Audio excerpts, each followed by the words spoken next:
Bonsoir à tous. Alors, est-ce qu'on peut me confirmer que le son et l'image sont impeccables à la fois sur VK et sur Telegram?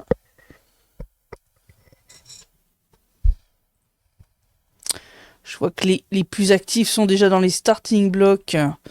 Bonsoir Patricia, Gérard, Béatrice, Sclé, Alexandre, Marie-Christine, Dom, Moon, S400 qui me dit que tout est ok sur Telegram, Evelyne, Christina qui me disent que tout est ok sur VK.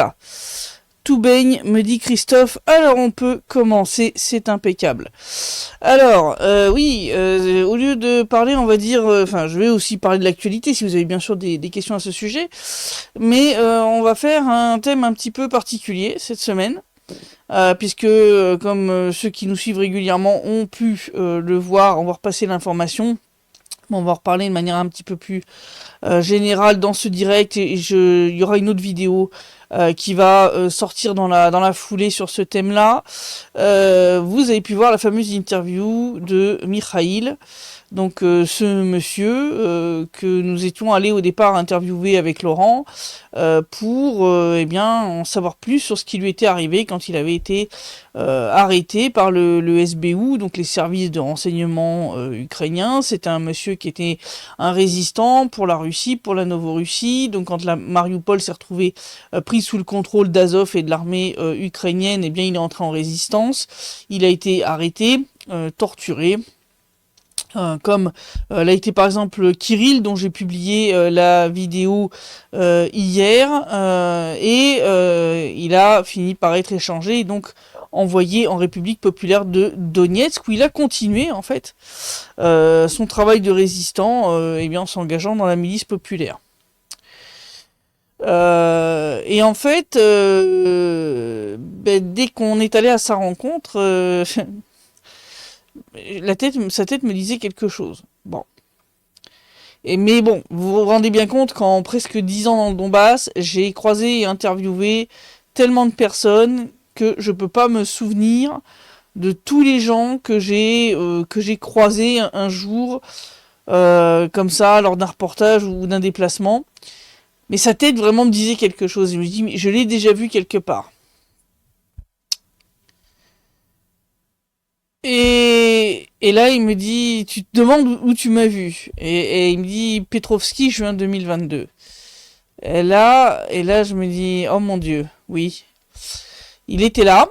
Il était là lors de ce fameux gros bombardement, lors duquel ma voiture a été pulvérisée.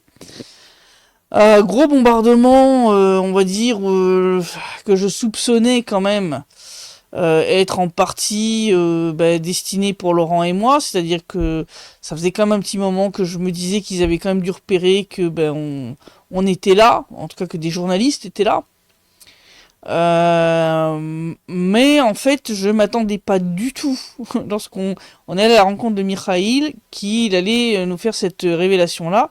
Il commence tout de suite en disant, mais ce jour-là, vous l'avez vraiment échappé belle. Parce qu'ils savaient que vous étiez là et ils étaient bien décidés à vous tuer. Et là, ça a fait un peu effet douche glacée, vous savez. Vous restez un peu sur place, pétrifié, en mode, attends, qu'est-ce qu'il est en train de me dire? Et donc, on discute avec lui. Bon, il a fait en vidéo une version très très courte, très concise. Il nous a donné beaucoup plus de détails hors caméra. Et hors caméra, donc il nous explique que, comme je le soupçonnais de toute façon, il y avait effectivement non pas un mais des drones, 3 drones ukrainiens dans le ciel ce jour-là, qui ont non seulement repéré mais reconnu ma voiture. Et en fait, j'ai découvert que les soldats ukrainiens avaient une photo de ma voiture, mon nom, mon prénom, ma photo, et en fait l'ordre de me liquider parce que en fait je gênais trop. Kiev. Donc, et donc ce jour-là, ils ont bien vu et compris que j'étais là. Alors comment est-ce que les gars de la milice populaire l'ont su? Eh bien tout simplement parce qu'ils ont fini par capturer l'officier ou le sous-officier qui était ukrainien, qui était chargé de corriger les tirs ce jour-là de l'armée ukrainienne, et qui a dit oui, on savait que Christelle, alors ils disent Christine, hein, parce que tous ceux qui me connaissent pas depuis assez longtemps, Christelle c'est bizarre pour eux, en russe le plus proche c'est Christina, donc ils disent tous Christine. On savait qu'elle était là. Et on avait ordre de la liquider. Et alors là, il nous explique en fait hors caméra que non seulement donc ils ont bombardé le petit magasin où on était en espérant nous liquider dedans, mais que bon, ils ont bien compris quand même que le magasin, bon, c'est un bon bâtiment soviétique si tu veux, ça tient bien, c'est plutôt solide. Il y avait en plus un deuxième étage. Donc quand ils bombardaient, il y a plusieurs roquettes de grade qui sont tombées sur le deuxième étage, mais ça s'arrêtait là, quoi. Et ils ont essayé en fait d'envoyer un groupe de sabotage reconnaissance, c'est-à-dire un groupe de commandos, à travers la ligne de front, en fait pour nous liquider, c'est-à-dire bombarder toute la zone pour qu'on reste bien à l'intérieur, enfin, en fait piégés comme des rats dans la cave, quoi. En attendant que le commando arrive à passer. Bon, heureusement, ils ont pas réussi à passer. La ligne de front étant fortifiée, pas seulement de leur côté, mais d'une autre aussi. Et donc, ils ont alors décidé de tenter l'ultime piège, à savoir cesser le bombardement, attendre qu'on fasse ce que tout journaliste de terrain va faire, c'est-à-dire sortir pour aller filmer les dégâts et refrapper. Et en fait, ils ont commencé à frapper de nouveau, effectivement, une fois qu'on s'était éloigné suffisamment du magasin.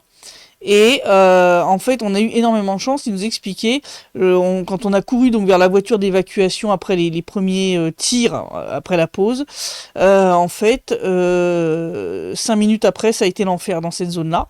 C'est-à-dire que, en fait, on s'est enfui au moment où ils étaient en train de recharger le grade. Donc le grade, hein, pour ceux qui savent pas, c'est c'est un camion qui porte un énorme bloc avec 4 lignes de 10 tubes dans lesquels vous mettez des roquettes. Donc ça s'appelle un lance-roquette multiple. Ce machin balance 40 roquettes à la fois. Enfin, à la queue leu-leu, c'est-à-dire qu'il y a un décalage de quelques secondes entre chaque roquette, et ça vous couvre une énorme surface, et alors là, si on avait été pris là-dessous, on était mort avec Laurent. On aurait eu aucune chance, un paquet complet de grades, 40 roquettes, là on aurait eu aucune chance de s'en sortir. Donc, on a eu énormément de chance ce jour-là. Ça c'est clair. Si vous voulez, ça nous a quand même laissé un arrière-goût un petit peu amer, parce que moi je soupçonnais qu'effectivement ils avaient compris que des journalistes étaient là. J'avais compris qu'un drone était là. Je savais qu'ils avaient des informations sur ma voiture, mais je savais pas à quel point les soldats ukrainiens sur le terrain, si vous voulez, je savais que les informations sur ma voiture étaient dans Mirodvorets. Ça, je le savais depuis septembre 2022. Mais ce que je ne savais pas, c'est est-ce que les soldats ukrainiens sur le terrain même, sur le front, avaient cette information. Et il s'avère que oui, ils l'avaient. Ils l'avaient et ils avaient ordre de me liquider. Donc... c'est Rascassan qui dit oui, les orgues de Staline, oui, le grade est le successeur des fameux orgues de Staline, hein, qui ont été créés pendant la Seconde Guerre mondiale, qui étaient les tout premiers lance-roquettes multiples. À l'époque, c'était un camion où tu avais, je crois, c'était 5 ou 6 des espèces de rangées en métal dans lesquelles les roquettes venaient se mettre et puis étaient tirées. Elles faisaient un bruit absolument terrifiant. Qui pétrifiait littéralement les soldats allemands, parce que quand ça tire, ça fait un vacarme, hein, quand même assez énorme.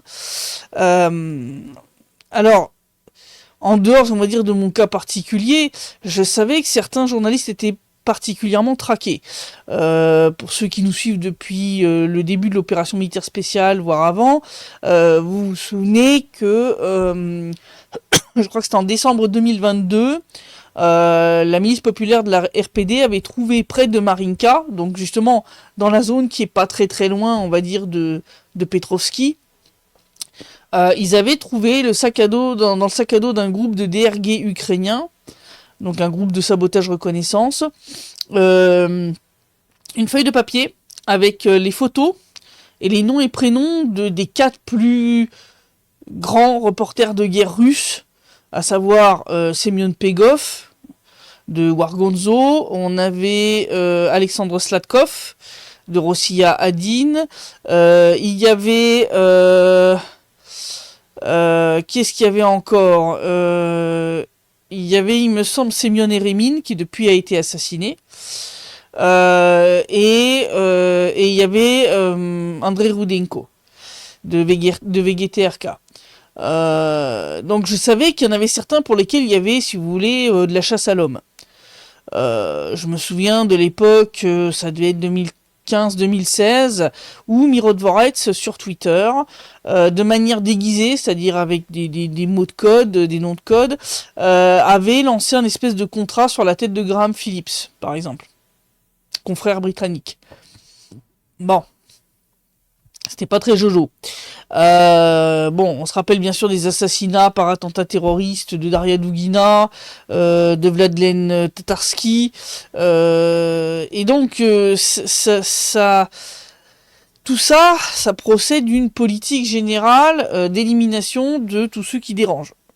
Depuis 2014, l'Ukraine a quand même liquidé une bonne trentaine de journalistes, et pas que des Russes, je rappelle, on a eu Gonzalo Lira, ce blogueur journaliste américano-chilien, on a eu Andrea Rocchelli, un Italien, on a eu un journaliste grec aussi qui a été tué au début de la guerre dans le Donbass. Il y en a certains, bien entendu, depuis le début de l'opération militaire spéciale, qui sont morts côté ukrainien, qui ont été passés comme étant de la faute des Russes.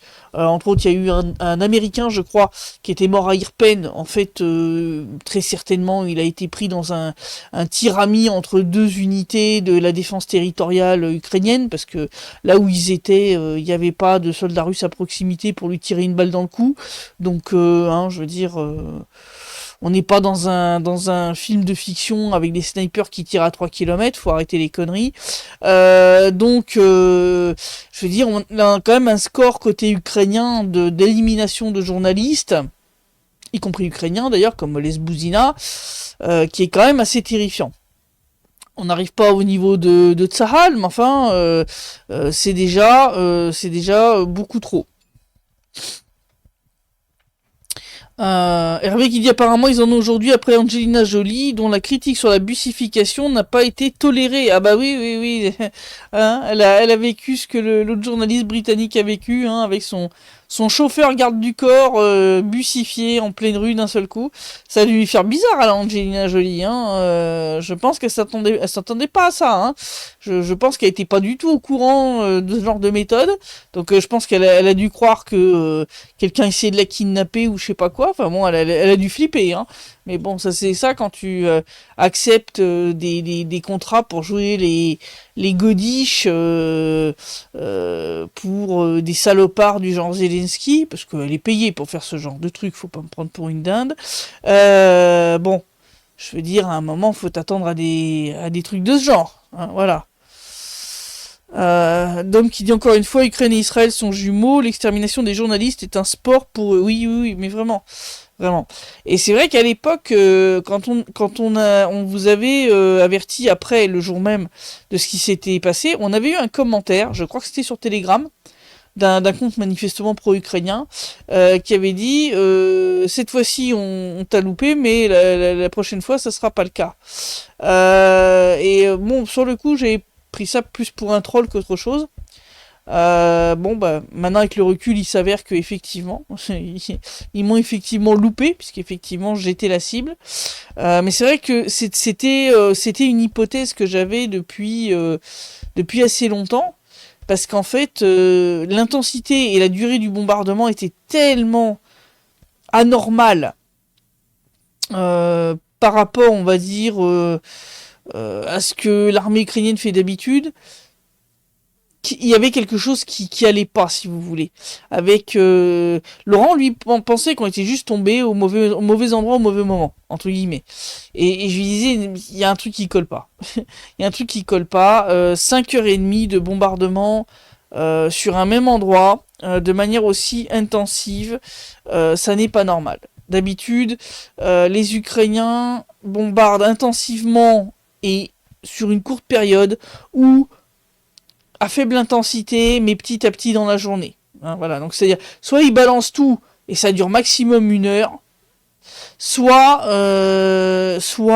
ils vont bombarder petit à petit, genre 2-3 obus, 2-3 roquettes, et puis dans 2 heures, de nouveau, 2-3 obus, 2-3 roquettes. Or là, on n'était pas du tout sur ce schéma-là. Alors pourquoi ils font ça? Parce que tout simplement, si tu restes trop longtemps au même endroit, à tirer sur la même zone, ben en fait tu te fais repérer. Tu te fais repérer par l'ennemi et là tu te prends un tir de contre-batterie, comme on appelle ça, c'est-à-dire ben, t'as de bonnes chances de voir ta pièce d'artillerie être détruite. Alors truc assez hallucinant, qui nous a dit aussi en privé, c'est que donc en plus des grades, donc on savait qu'il y avait du 155 mm qui avait été utilisé contre nous, mais on savait pas avec quel canon, hein, puisque le 155 mm étant un standard OTAN, vous avez des canons américains, mais aussi donc les fameux César. Et ben il s'avère que ils nous ont tiré dessus avec des Césars, ces fumiers. C'est-à-dire qu'ils ont essayé de tuer 2 journalistes français avec des canons français. Voilà, c'est quand même là quand même il y a un truc qui va pas, si vous voulez, hein, quand vous avez un pays qui tente de tuer 2 journalistes d'un pays qui leur a fourni les armes pour le faire, là vous commencez quand même à voir qu'il y a quand même un gros souci avec la politique de Monsieur Macron. Alors, Christina qui demande, est-ce que Donetsk a été récemment bombardé par les Otano Dingo? Alors, c'est pas du bombardement classique, c'est des attaques de drones maintenant. C'est-à-dire, ils envoient des drones qui ressemblent d'ailleurs un peu au Guéran ou au Shahed, qui font un bruit de mobilette. Oui, ils ont attaqué dimanche et lundi. Ils ont attaqué en fait les deux... comment on appelle ça, les 2 centrales électriques à charbon qui alimentent la République populaire de Donetsk, c'est-à-dire celle de Zougress et celle de Starobesheva. Donc le premier jour, bon, ils ont attaqué, on est resté presque toute la journée sans électricité, ça a été rétabli tard le soir. Ils ont réattaqué à 4 heures du matin le lendemain. Et donc là il a fallu réparer et donc on a récupéré pareil, l'internet était genre 10h ou 11h du soir, un truc du genre. Ça a fait beaucoup de travail pour les pauvres équipes d'électriciens qui ont dû on avait plus de la moitié de la République des habitants de la République populaire de Donetsk qui étaient sans électricité, dont des grandes villes comme Donetsk et Makeyevka. Hein. Hervé qui dit pas le sentiment que Macron vous défende. Ah bah non, mais il s'en fout, lui. Lui, il s'en fout. Lui, ça lui en touche une sans faire bouger l'autre. Mais ça devrait pas. C'est-à-dire que normalement, je veux dire, si t'es un président décent, l'idée que tes canons aient pu être utilisés pour tenter d'assassiner un journaliste qui est un citoyen de ton pays, normalement, ça devrait t'interpeller à minima. Voilà, ça devrait être quelque peu choquant. Bonsoir André, bonsoir Frucat. Alors, Sébastien qui dit si c'était des Césars, est-ce que ça pourrait être avec l'accord de notre cher président? Ah, bah ça c'est bonne question. Ça c'est la bonne question. Est-ce que c'est avec l'accord de notre cher président? Est-ce que c'est... et puis qui maniait le canon? Est-ce que c'était les soldats ukrainiens ou est-ce que c'était... des mercenaires français, soldats en vacances, appelez ça comme vous voulez. Ça, la question reste ouverte. La question reste ouverte, j'ai pas de réponse. J'ai pas de réponse, on le saura peut-être un jour, hein, remarquez. 3 ans après, je découvre cette information-là, donc comme quoi tout n'est pas perdu.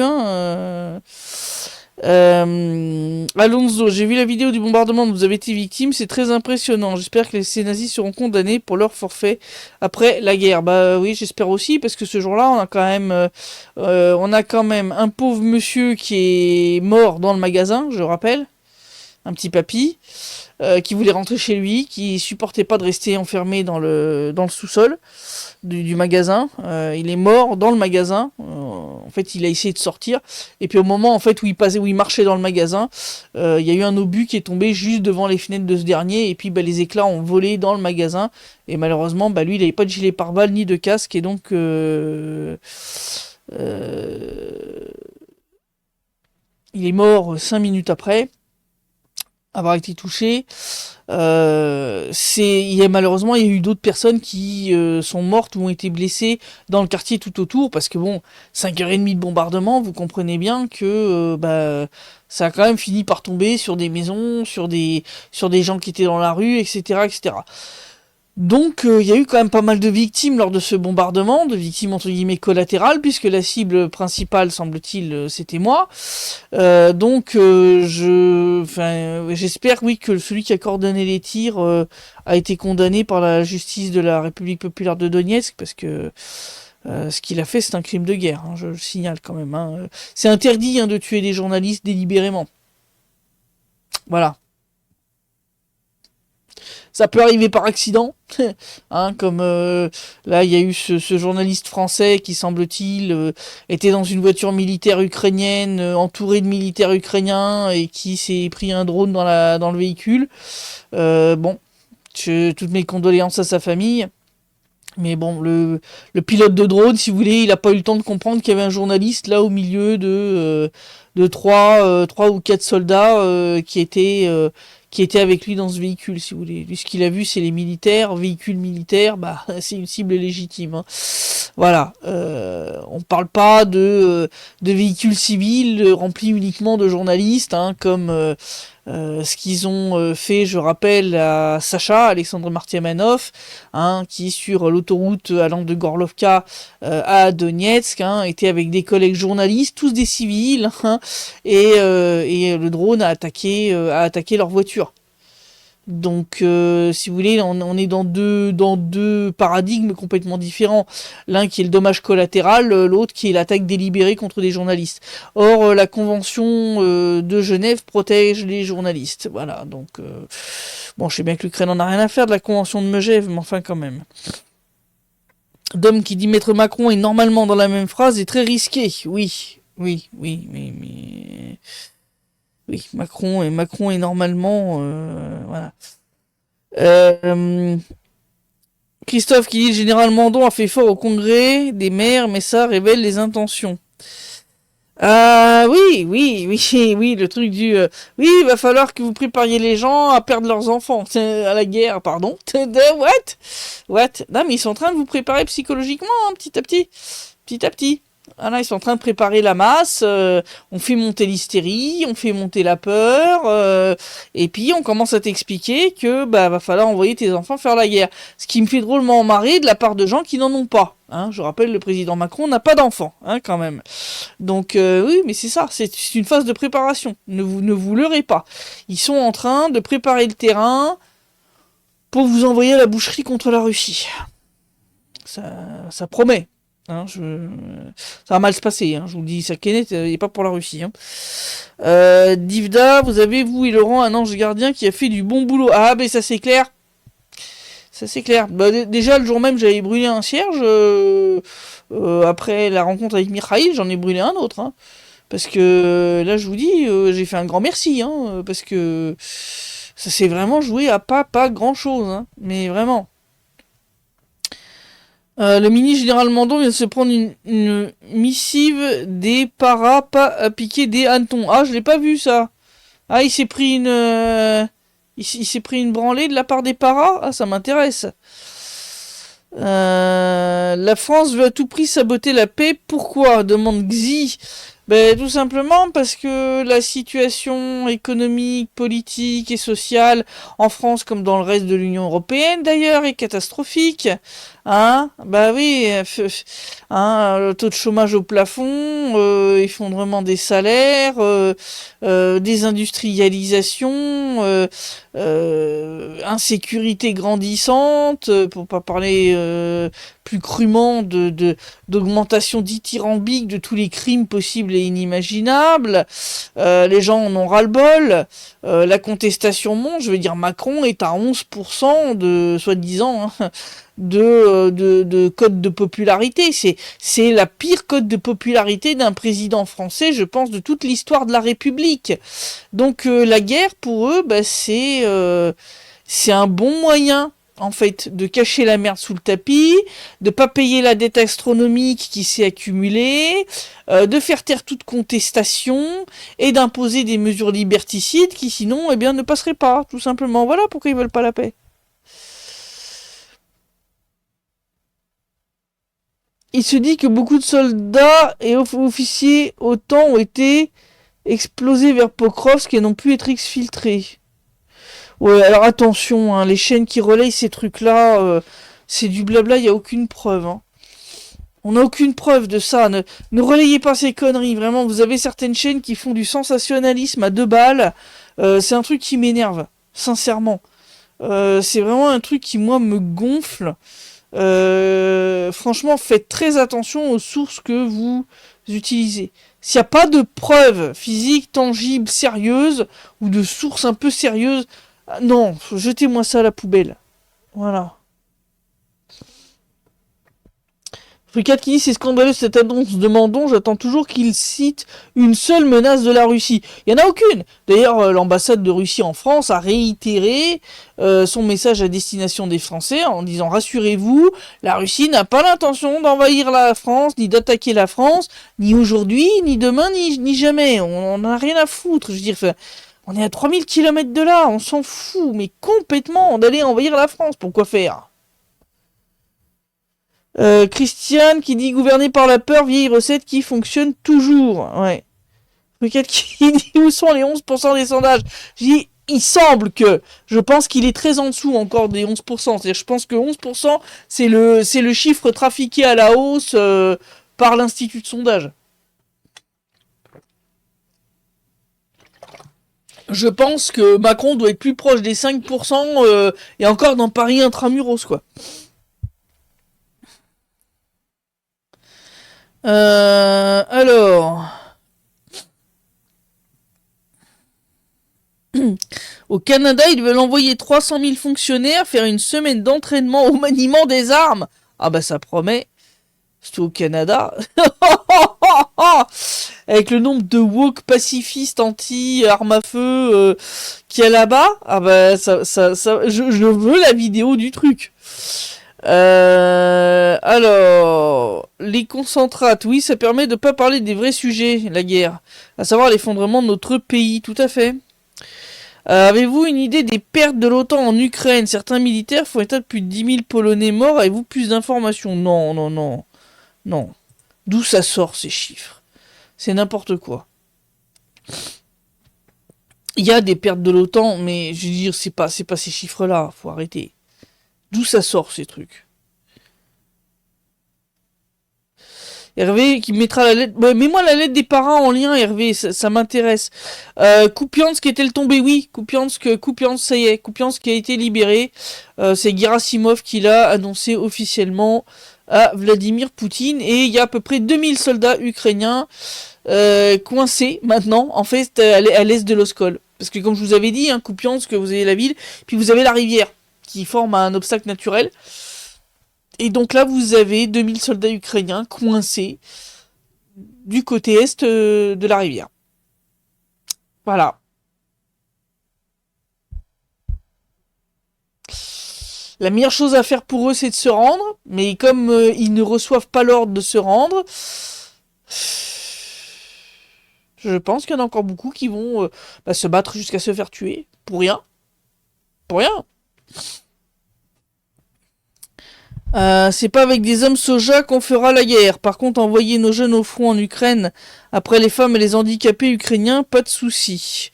Dit le concentrate. Ben oui, non mais faut vraiment dénoncer ça. Faut vraiment, entrer en résistance et commencer à leur faire sentir que ça passera pas, parce que sinon ils vont aller plus loin encore. Hein. Christian qui dit Pokrovsk est pratiquement tombé, quelques escarmouches sporadiques. Oui, Pokrovsk, on est à 80-90% de la ville. Alors Gerasimov a dit 80%. Bon, on est plus proche des 90%. Après, il y a toujours la phase de nettoyage pour choper les derniers mecs qui se planquent à 3 dans une cave. Bon, mais bon, dans la réalité, Pokrovsk, c'est déjà quasiment fait. Les 11%, c'est pas impossible, j'ai des connaissances bobo petite bourgeoisie qui sont encore très satisfaits de la politique de Macron. Sérieux, Clé, que tu connais des gens comme ça?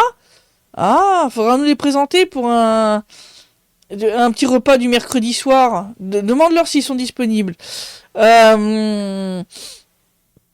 Christelle, pensez-vous que Bardella sera plus russo-compatible s'il devient président? Non. Non, c'est un Macron bis. C'est un Macron bis, c'est une opposition de façade, c'est... Non, Bardella sera pas plus russo-compatible. C'est le même. Alors... Hervé qui m'a envoyé donc la lettre au SEMA. Quelle étrange et affligeante rencontre que celle qui vient de se tenir entre les hommes et des femmes de terrain et l'homme qui vole à des milliers de kilomètres au-dessus du réel et de leur réalité. Ah ouais, la lettre elle commence bien, dis donc. Je parle bien sûr du discours du chef d'état-major des armées au congrès des maires de France. J'ai toujours eu beaucoup de respect et parfois de l'admiration à l'égard des hauts militaires que sont les chefs d'état-major des armées. Depuis l'accès d'Emmanuel Macron au poste suprême du pays, ce prestigieux poste militaire s'est pourtant largement altéré dans sa pureté. Il est devenu clairement politique, voire politicien, outrepassant ses compétences, poussé en cela par le gourou qui se croit être le chef tout-puissant du ciel et de la terre et qui n'est en réalité qu'un caporal va-t-en-guerre. Ah ouais, on commence bien, dis donc. Monsieur Fabien Mandon, mon général, je ne vous connais pas personnellement, comme beaucoup de mes frères d'armes, d'où le vouvoiement de rigueur que j'adopte dans cette missive. Vous avez passé le plus clair de votre temps dans l'armée de l'air. Vous avez été, je suppose, un bon pilote de chasse. Mes connaissances de l'aviation militaire sont vagues. J'ai servi pendant 3 ans avant d'épouser le monde parachutiste dans les bases de Sainte-Rochefort et Cognac. J'ai aussi eu beaucoup de contacts avec les aviateurs au cours de mes nombreuses opérations extérieures, à Kandahar, en Afghanistan, entre autres. Je sais que l'armée de l'air se compose de 2 corps, le corps des mécano-avions et celui des pilotes. Parmi ces derniers, on distingue clairement les pilotes de transport, de bons vivants, sympas et arrangeants, des pilotes de chasse, véritables aristocrates volante, elle-même peu homogène, au sein de laquelle se côtoient d'assez loin les confrères ou plutôt les sectes établies selon les différents types d'avions. Entre les pilotes des mystères Alpha, Jet, Mirage ou Rafale, on ne se mélange pas, monsieur. Et vous êtes bien placé pour savoir que je n'invente rien, puisque vous-même avez longtemps été membre de la secte Mirage, jusqu'à piloter le Mirage 2000D, véritable exploit d'un jeune et brillant pilote. Quelle mouche vous a donc piqué? Pour devenir le porte-parole, ou plutôt le perroquet, du président de la République, votre intervention au Congrès des maires, outrepassant votre rôle de chef militaire, est à la fois affligeante et stupidement anxiogène. Puisque la Russie, disiez-vous, va bientôt nous déclarer la guerre, il faudra s'y préparer très sérieusement. Les Français manquent à ce point de force d'âme à vos yeux, il faut qu'ils se fassent mal, très mal, pour défendre la nation, et brevet de pilote sur le gâteau, qu'ils soient prêts à sacrifier leurs enfants et à souffrir économiquement. Mon pauvre gars, où as-tu été piocher tout ça? Désolé pour le tutoiement, mais de telles bêtises prononcées publiquement et à haute voix me rendent mal poli. Mets-toi bien dans ta casquette de pilote que la Russie, contrairement à notre président, aime la France et qu'aucune guerre n'est programmée ou envisagée de son côté, sauf si l'illuminé gourou en chef de notre pays va trop loin dans la provocation verbale et militaire.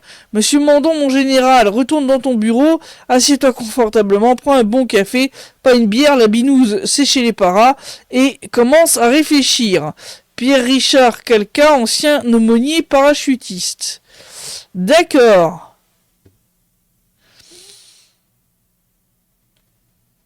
Ah ouais. Il était sympa le monsieur, hein. Waouh. Très bonne lettre. Très bonne lettre. Christina qui dit: je ne crois pas que des parents laissent leurs enfants partir en guerre pour la Russie. Mais regardez ce qui se passe en Ukraine, hein. Ils vous laisseront pas le choix, hein. Vous vous ferez bussifier comme en Ukraine. L'Ukraine est un très bon laboratoire pour ça. Bardella est un Atlantiste, dit Christina, tout à fait. Tous ceux qui sont médiatisés font partie du même cercle, dit Frucat, totalement d'accord. S400, hors de question qu'on m'envoie me battre contre la Russie. J'ai rien contre les Russes et la Russie, j'irai pas, point barre. Sébastien, c'est quoi ce gaz de la guerre mondiale? Ça vient d'où? Ça progresse comment? Des nouvelles? Je comprends pas la question, Sébastien. De quel gaz tu me parles? Trump peut-il forcer Zelensky à accepter son plan de paix en 28 points? Demande Patricia. Normalement, dans l'absolu, il est censé en avoir la capacité. Il suffit de couper le robinet d'armes et de pognon. Mais bon, comme les États-Unis se sont déjà désengagés du truc, et que pour l'instant c'est l'Europe qui prend le relais, euh, mais dans l'absolu, oui. On le voit d'ailleurs avec la fameuse enquête du Naboo qui a commencé à toucher des proches de Zelensky. Le message est très clair. Il fait pression sur Zelensky pour faire cesser. Alors pourquoi d'un seul coup il est pressé, hein? Ben parce que toute Coupiance vient de tomber.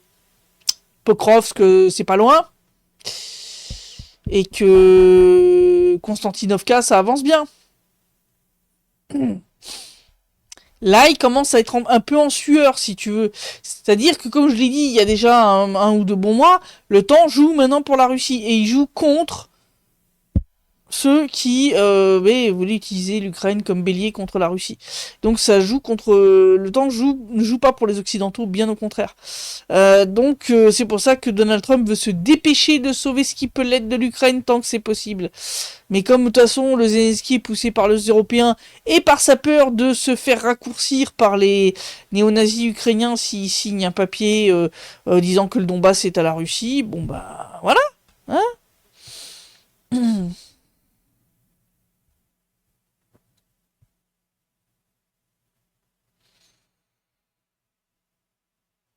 Ouais, Christian, c'est gentil de mettre le lien de Mediazona, mais comme c'est un média étranger, on n'a pas le droit de le mettre chez nous. Je suis désolé. Mais oui, effectivement, même eux arrivent pas à des chiffres transcendantaux. Euh, la presse russe s'est-elle fait l'écho du pseudo-plan de paix de Trump? Oui, bah oui, mais il commente à chaque fois. Il commente à chaque fois, comme toujours. Bon, moi ça m'agace parce que les fuites dans la presse, je pense, ont rien à voir avec la réalité du plan. Enfin, je pense que il y a quelques points qui sont vrais, il y en a d'autres qui sont faux. Tu sais pas lesquels. De toute façon, selon le média qui publie, les points sont différents. Bon. Vladimir Poutine a dit aujourd'hui que effectivement ils avaient reçu enfin le papier avec les différents points, que ça pourrait servir de base à, donc pourrait servir de base à, ça veut dire c'est du bon, ça veut rien dire, c'est la paix est pas pour demain les enfants, c'est pas pour demain. C'est parce que Zelensky a la tête sur le billot, hein, voilà. Il sait très bien que le jour où il signe un papier comme ça, il est mort.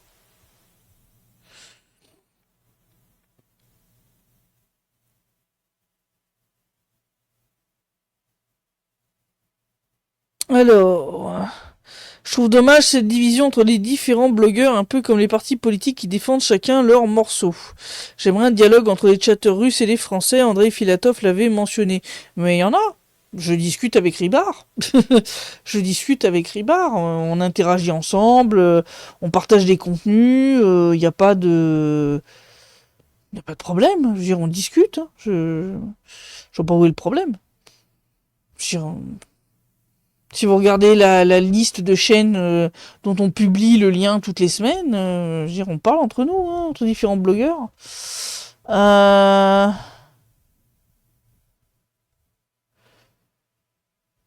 Xavier Moreau pense à la fin de la guerre en 2026. Ça serait possible. Je sais pas, mais ça serait possible. Peut-être l'année prochaine. C'est-à-dire que, comme on commence quand même à avoir un début de craquement quand même de la ligne de front, je pense qu'on commence quand même tout doucement à se rapprocher du moment où la colonne vertébrale de l'armée ukrainienne va se briser totalement. C'est-à-dire que... Puis comme après, le plus gros du pays, une fois franchi les dernières fortifications qui sont dans le Donbass et en région de Zaporogier, le reste, c'est de la steppe. Après, ça peut avancer très vite. C'est-à-dire vous pouvez avoir un effet vraiment lame de fond très très lente, et puis quand elle va se rapprocher de la berge, là ça va vous faire un tsunami.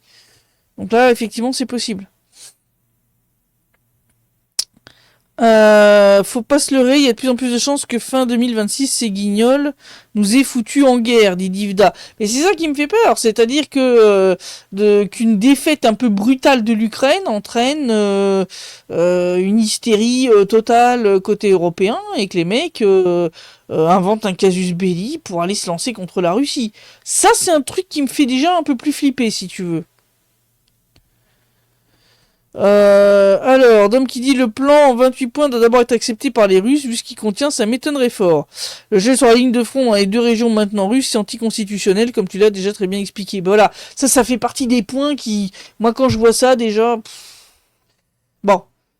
Et quand tu vois Poutine qui dit que ça pourrait servir de base, voilà, hein, le conditionnel est servir de base, ça veut dire qu'il y a encore des points à renégocier. Bon, t'as compris que on n'est pas pour la paix pour le 27 novembre, faut arrêter les bêtises. Alors, ah, la gangrène gazeuse. Ah oui, mais c'est pas du gaz. C'est oui, c'est la gangrène gazeuse. Ah oui, oui, oui, oui, oui. Sébastien, je comprends mieux. Alors, c'est pas un gaz en fait, ça vient de ça vient de en fait du fait que à cause des drones qui sont omniprésents sur la ligne de front, ça devient très compliqué pour les Ukrainiens d'évacuer les blessés. Et donc beaucoup de blessés restent dans les tranchées, dans la boue, dans la crasse, avec des blessures plus ou moins ouvertes. Et c'est pas très bon. Hein, j'ai pas besoin d'expliquer quand même qu'une plaie ouverte dans la gadoue, ça se transforme en nid à merde. Hein, ça attire les microbes, ça pullule, ça s'infecte.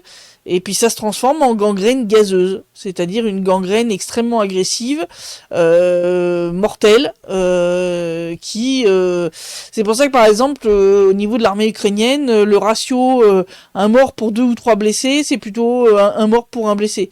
Parce qu'en fait ils ont beaucoup de leurs blessés qui meurent de leurs blessures, faute de soins. Tout simplement. Ah, ça bug sur Telegram. Ah bon.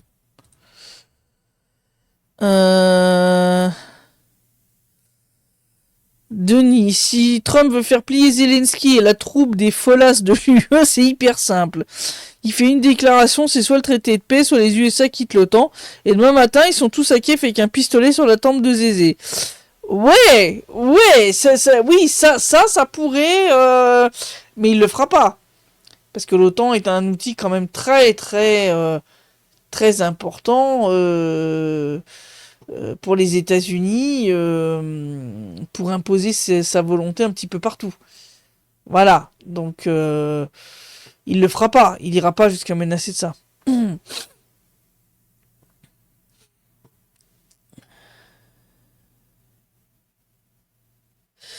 Je voulais dire le public, j'ai posté sur le chat Niribaria, le direct hier, mais ça a été supprimé comme pub de réclamation. Je voulais des interactions entre les deux publics. Ouais, ouais, non, mais je sais, mais j'ai dit, il faut qu'on organise ce direct ensemble avec Ribar. Le truc, c'est que ça sera en anglais parce qu'il parle pas français. Si on le fait en russe, vous allez rien comprendre. Mais oui, il faut pas s'inquiéter. On discute entre nous, on travaille entre nous. On a une partie d'auditoire commun. Ribar a sa chaîne francophone.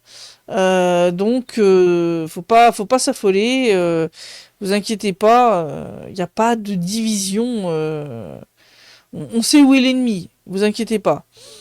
Ils sont déjà en train d'inventer un narratif pour un casus belli. Notre taré, curieusement réélu, a cet objectif bille en tête pour ruiner la France et promouvoir la dissolution des pays afin de fédérer l'Europe, dit Sébastien. Oui, oui, oui, oui, oui, oui. Oui, oui. Ils sont... Bien sûr, ils sont en train d'inventer l'histoire qui va leur permettre de justifier d'entrer en guerre. De toute façon, c'est pas la Russie qui va le faire. Hein. Quel est l'intérêt de la Russie d'aller attaquer la France ? Quel est l'intérêt pour faire quoi? Pour faire quoi? Récupérer des millions de migrants agressifs, pas intégrés, qui se battent dans les rues de Paris.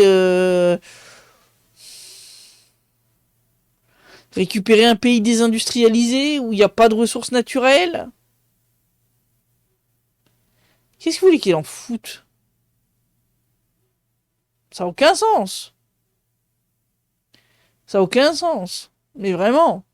Et puis en plus, comme l'a dit Emmanuel Todd, démographiquement parlant, ou même Jacques Sapir, la Russie serait pas en capacité d'attaquer les pays de l'OTAN. Je veux dire, rien que par le chiffre de la population, déjà, c'est pas jouable. Donc, donc pourquoi? Ça n'a aucun sens. La France ne vaut plus rien, aucun intérêt. Mais tout à fait. Enfin, je veux dire, je suis désolé de le dire comme ça, mais si la France avait encore des super réserves de pétrole, je pourrais encore comprendre, si vous voulez. Il pourrait y avoir l'ombre du début d'un motif, si vous voulez, d'une motivation qui pourrait justifier de prendre un tel risque. Mais c'est pas le cas. La France a pas de gaz, elle a pas de pétrole, elle a pas d'or, elle a pas, enfin, elle en a eu une époque, mais enfin, il y a plus grand chose. Il reste peut-être un petit peu de charbon là dans les mines qui ont été fermées avant d'être arrivé au bout de l'exploitation des dernières veines. Mais enfin bon, qu'est-ce que vous voulez que la Russie en foute? Elle a déjà le charbon qui est en Russie, je veux dire dans différentes régions, je veux dire que ce soit dans le nord de la Russie ou ici dans le Donbass. On en a encore pour 150 ans. Qu'est-ce que vous voulez qu'on foute? Ils veulent la guerre pour pas payer nos retraites. Ah, mais pour pas payer vos retraites, pour pas payer pour les écoles, pour pas payer pour les hôpitaux, et puis tout sera de la faute de la guerre. Voilà. Comme maintenant, tout c'est de la faute des Russes, bah voilà, c'est maintenant. Voilà, l'effondrement, c'est maintenant, c'est ça. Peut-être qu'il voudra récupérer les dom-toms. Qu'est-ce que vous voulez qu'on en foute? Qu'est-ce que vous voulez qu'on foute des dom-toms? Mais sérieux, les gars? Si on veut des palmiers, des cocotiers, et puis du soleil, on va à Sochi, on va à Krasnodar, ou on va en Crimée. On n'a pas besoin des dom-toms, hein. Je sais qu'on en fiche.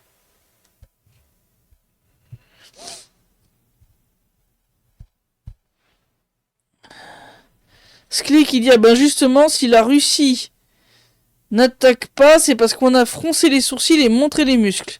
Ceux qui disent que la Russie l'a jamais voulu, c'est des agents du Kremlin. Lol. Ouais, désolé, mais là, ça me fait un peu rire. Si la France avait du pétrole, on serait un État officiel des États-Unis. C'est vrai, c'est vrai. Hein, c'est, je vous dis, vous dites aux Américains qu'il y a du pétrole sur la Lune, ils y retournent demain. Je vous le garantis. Bah, pourquoi ils sont en train de s'en prendre au Venezuela? Cherchez pas, hein. Je veux dire, c'est pour le pétrole, hein. C'est pas pour les beaux yeux de la démocratie au Venezuela. Faut arrêter les bêtises, hein. Donc bon, non, vous rassurez-vous, la Russie n'a aucune intention ni d'attaquer la France, ni d'envahir la Corse, d'envahir les dom-toms ou je sais pas quoi. Non, la Russie a pas besoin de tout ça. Puis c'est qu'elle en fout. C'est la Russie n'a jamais été une puissance qui se projette à travers les océans. Ça a toujours été une puissance continentale. Voilà. C'est tout ce qu'il y a besoin de savoir. Donc, les conneries d'aller envahir, je sais pas, les États-Unis, les dom-toms, ou je ne sais quoi. C'est du grand n'importe quoi. D'ailleurs, le département Isère où il y a du gaz est déjà la propriété des USA. Putain, mais... Je vous dis, en Ukraine, c'est pareil. Ils ont acheté les terres les plus fertiles. Les Américains exploitent du gaz de schiste près de Slaviansk, etc., etc. Bon, tout ce qui est intéressant, ils ont mis la main dessus. Donc, les concentrés, on apprend le russe et on se barre tous en Russie avec notre courage et nos valeurs traditionnelles. Ouais. Ouais. Ça peut être une solution. Enfin, en Russie, ouais, là, pour l'instant, ils ont un peu durci l'acquisition de la citoyenneté. Il faut passer par la case, pour les hommes, en tout cas, service militaire. Personnellement, je trouve ça, entre guillemets, normal. C'est-à-dire, tu demandes la citoyenneté d'un pays, mais tu bénéficies de ses droits, faut aussi accomplir les devoirs. Et donc, ça me semble logique. Bon, je pense qu'ils vont finir quand même par réassouplir ça pour les fameux, comment on appelle ça, visas idéologiques. C'est juste que là, ils sont en train de mettre un gros coup de frein à toute l'immigration d'Asie centrale, les Tadjiks, les Ouzbeks, les qui sont dans des quantités énormes à Moscou et dans certaines régions. C'est le cas du Gras, par exemple, de Khanty-Mansiysk. Parce que tout simplement, dans leur pays, y a pas assez de boulot. En Russie, il y a du taf, ça paye bien. Donc les gars, ils font tout et puis c'est souvent ils payent pour voilà, ils utilisent la corruption pour obtenir le passeport. Et au départ, le truc c'était qu'il fallait que les gars s'enregistrent au niveau du bureau d'enrôlement militaire. Ça c'était un truc qui était passé je crois l'année dernière. Et en fait, après plusieurs rafles dans des trucs de migrants illégaux, ils ont découvert que les mecs avaient toujours pas été s'enregistrer et tout. Donc là maintenant, c'est d'accord, t'as demandé le passeport, tu l'as obtenu, tu vas servir dans l'armée. Et ça me semble normal. Voilà. Euh,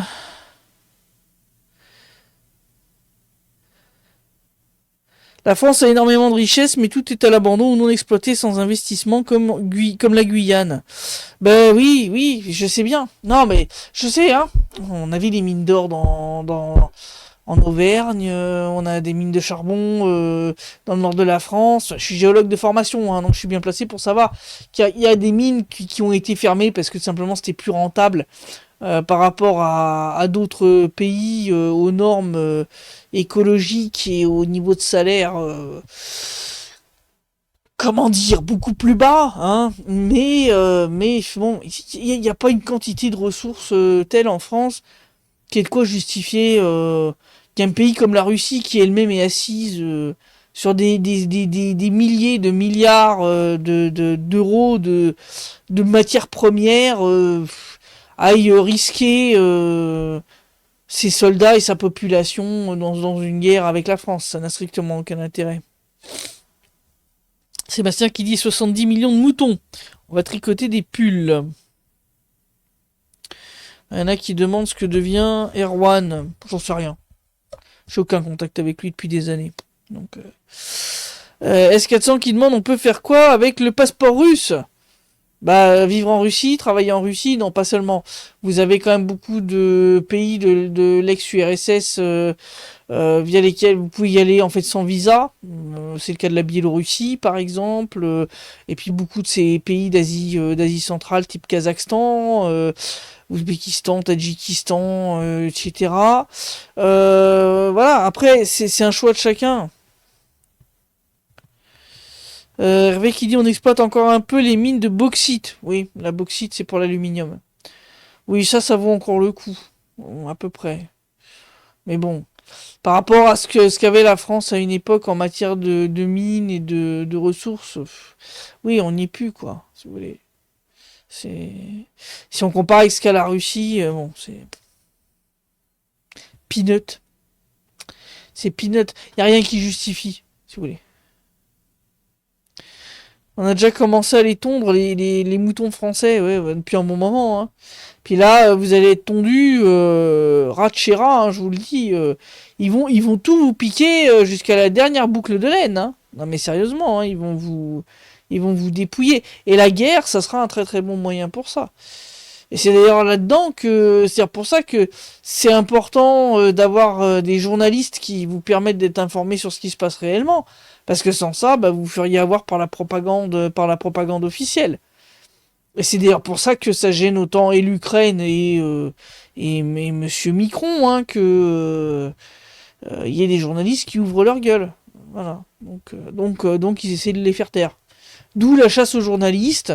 Alors en France, ça se passe par tribunal interposé, n'est-ce pas? Et puis en Ukraine, c'est à coups de balles, de drones et de bombardements, quoi.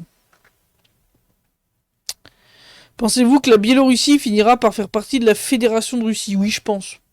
C'est un processus qui est engagé, hein. C'est petit à petit, petit à petit, petit à petit, petit à petit. Plus ça va, plus il y a harmonisation des législations, etc.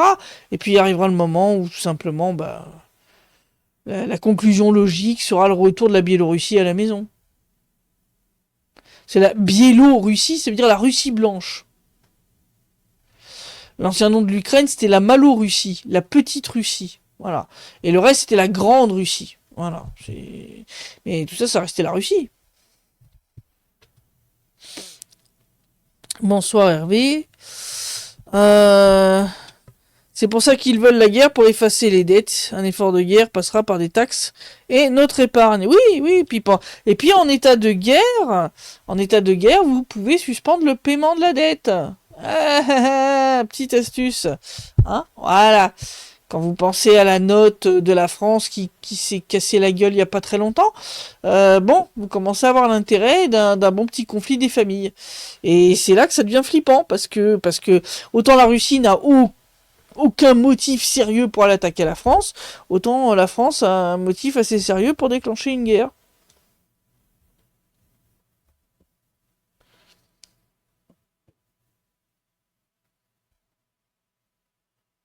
En plus, la France n'aura plus de baignoires et de WC à cause de la taxe foncière.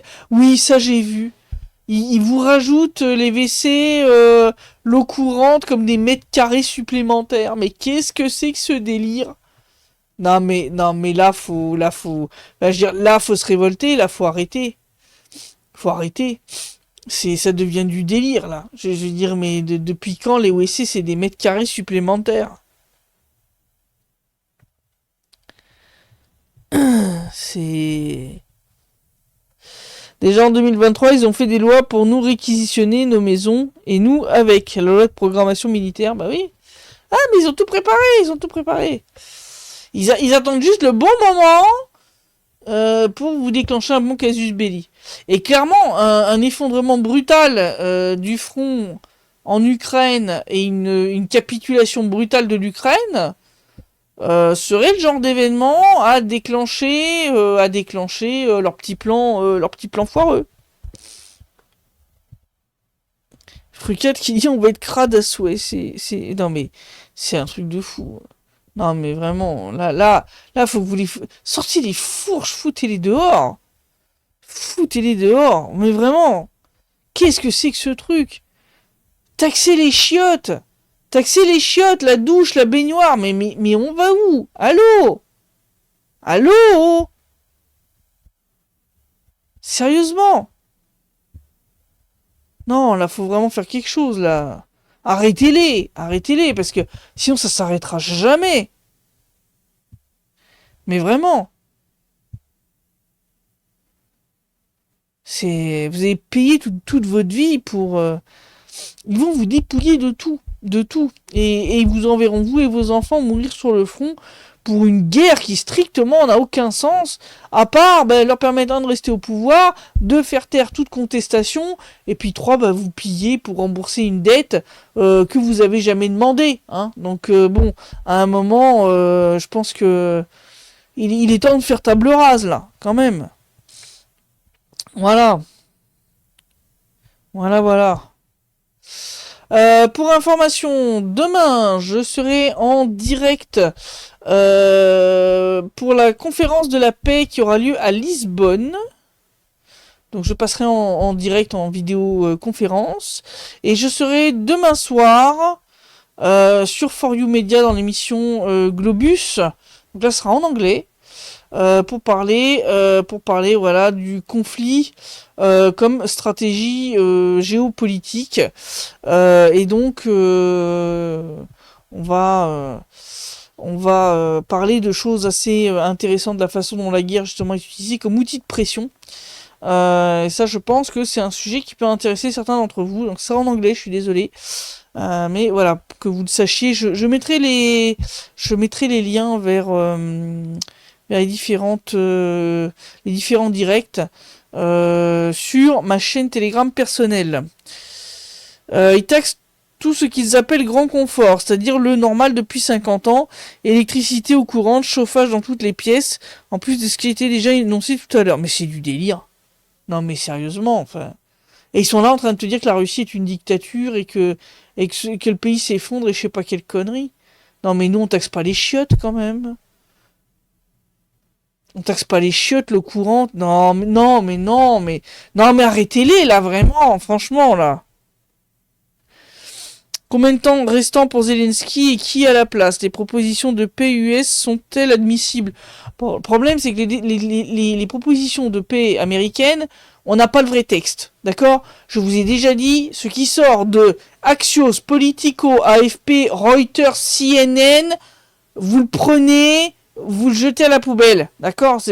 Les mecs couchent leurs fantasmes sous kétamine, comme des articles journalistiques, si vous voulez. Mais ça reste des fantasmes sous kétamine, hein? C'est pas la réalité, d'accord? Donc on n'a pas, nous, accès au texte. Vladimir Poutine y a accès, nous pas. Donc je ne commente pas un truc dont j'ai pas le texte original sous le nez.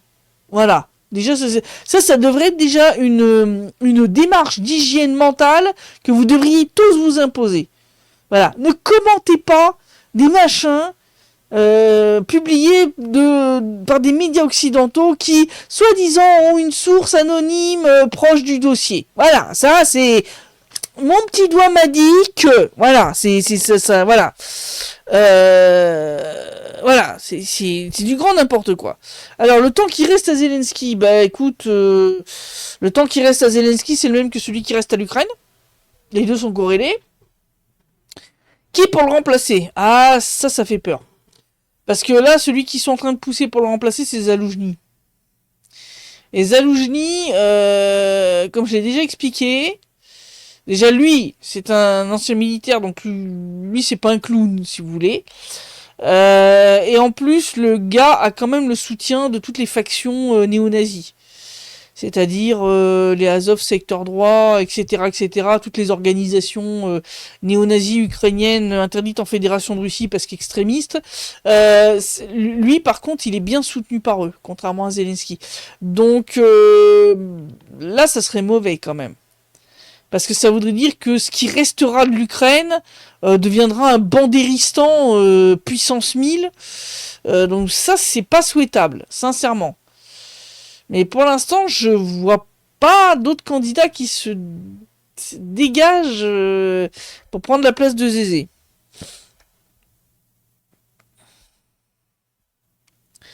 Alors, Brou, qui demande ce que je pense du plan de paix de Trump, j'en penserai quelque chose quand je le verrai.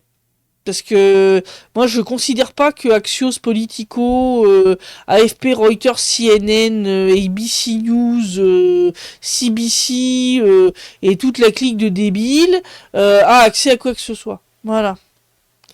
Ce qui est glissé là-dedans, c'est il y a peut-être une partie de vrai et puis t'as une grosse partie de fantasme.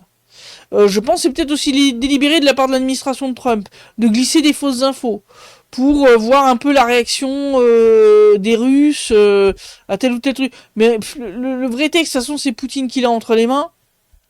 Donc à partir du moment où j'ai pas accès au bureau du président de la Fédération de Russie, ni au bureau ovale, bon, voilà. J'en pense rien.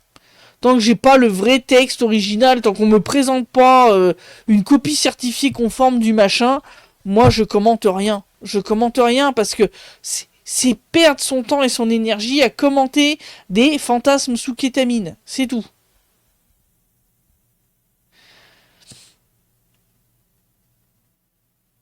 Sébastien qui dit je vais pas remplir ma poubelle avec les trucs d'Axios, je vais prendre des taxes supplémentaires. Ouais, c'est pas faux. T'as qu'à le brûler dans ta cheminée.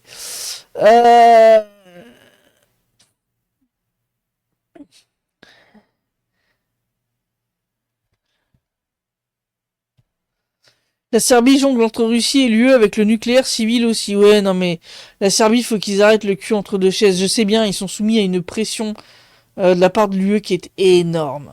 Énorme. Et malheureusement, ils ont été quand même très affaiblis par la guerre. Ils sont difficilement en état d'y résister. C'est le gros problème. Ce qui dit c'est pratique, quand ils mettront en place le crédit social, ils auront accès aux taxes des toilettes et des salles de bain. Non mais frère, vraiment, j'en peux plus. Tu peux rester calme, Christelle, j'ai juste vu le titre d'une nouvelle proposition du gouvernement Trump pour l'Ukraine. Rien de plus, j'ai pas parlé d'Axios. Ouais, non, mais il y en a d'autres. J'ai vu, si tu veux, je suis parti d'un certain nombre de groupes où forcément on discute de ces trucs-là. Et à chaque nouvelle publication du pseudo-plan de paix de Trump, je me répète. Et désolé de m'énerver, mais À chaque fois, on me dit, mais toi, t'en penses quoi? Mais je dis, j'en pense rien, c'est de la merde. C'est de la merde. Voilà, c'est tout. C'est c'est pas possible. Souvenez-vous de la dernière fois, hein, avec leur pseudo plan de paix, que machin et tout, que ça a donné quoi? Rien. Voilà. Bon, ben là, ce sera pareil. Ce sera pareil. Je vous dis, je pense que Zelensky va nous faire une jusqu'au boutiste façon Adolf Hitler. Avec peut-être même la même fin. Parce que il est coincé. Il est coincé. S'il signe le papier, de toute façon, il est illégitime. Il peut pas signer le papier. Il peut pas. Ça va être au président du Parlement de le signer. Et de toute façon, s'il est impliqué de près ou de loin dans le processus de négociation de ce truc, il va y être associé, il va être considéré comme le fautif, et puis il va se faire raccourcir par Azov, secteur droit et compagnie. Donc non. Non, je peux pas brûler ça dans ma chambre, les normes européennes voient les poils à bois d'un mauvais œil. Émigre en Russie, Sébastien. Tu seras moins emmerdé ici. Tu pourras brûler ce que tu veux dans ta cheminée. Je te promets. Bon, bah, c'est un plan de paix. Oui, de paix, PET. Oui, non, mais je vous dis, que ce soit Axios, CNN, Politico, fait, toutes leurs pseudo révélations de sources anonymes proches du dossier, c'est, alors, au doigt mouillé, le plan de paix, ça doit être ça. Voilà. C'est à peu près ça. Ça sert à rien de le commenter. Franchement. On a mieux à faire. J'ai plein de vidéos à éditer que je dois vous publier qui sont super intéressantes. Franchement, j'ai autre chose à faire. C'est pas possible. C'est juste pas possible. Non, mais vraiment. C'est. Voilà. Humainement parlant, à un moment, je décide de mes priorités et commenter les fantasmes sous kétamine des journalistes occidentaux ne fait pas partie de mes priorités. Voilà. Que font les militaires, la police et la gendarmerie pour arrêter ces ignobles personnages, demande Christina. Ben ça, c'est la question à 20 000 balles, ça. J'aimerais bien que les mecs se réveillent, mais je pense que ça n'arrivera pas. Parce que je pense que la police a depuis longtemps été purgée de tous les éléments un petit peu indépendants intellectuellement.